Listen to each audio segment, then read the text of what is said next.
Good morning. Another long night in this country. To my left, I'm glad to be joined by Dr. Howard Zucker. To my right, I'm glad to be joined by Secretary Melissa DeRosa. Let's talk about where we are.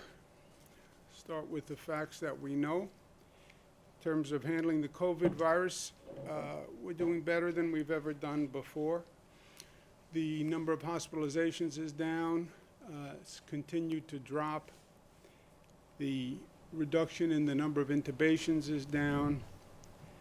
The 3-day average of new hospitalizations is down to the lowest level ever, which is really good news.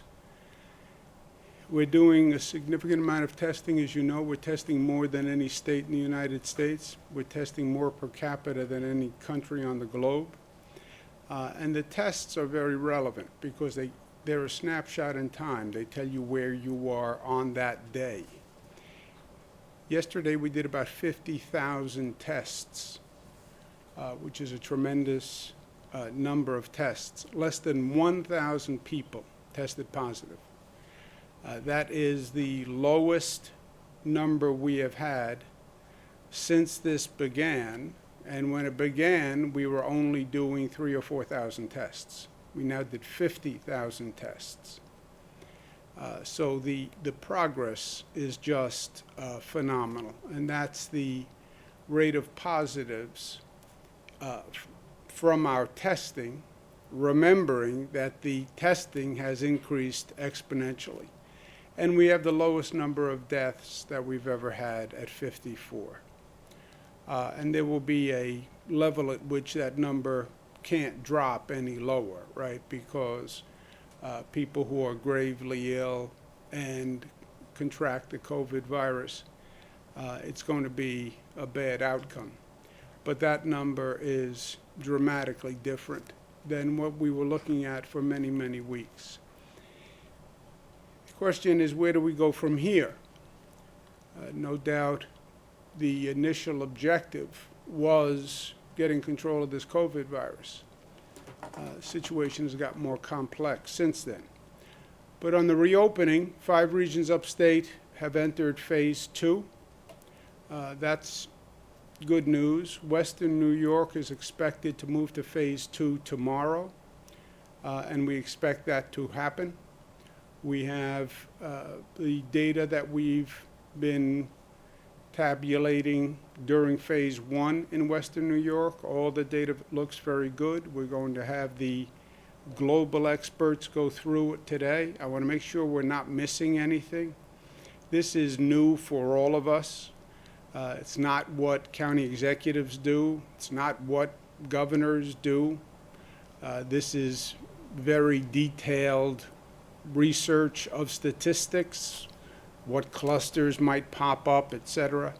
So we also have global experts review all the data for us, because this question of closing, opening, countries have gone through this before.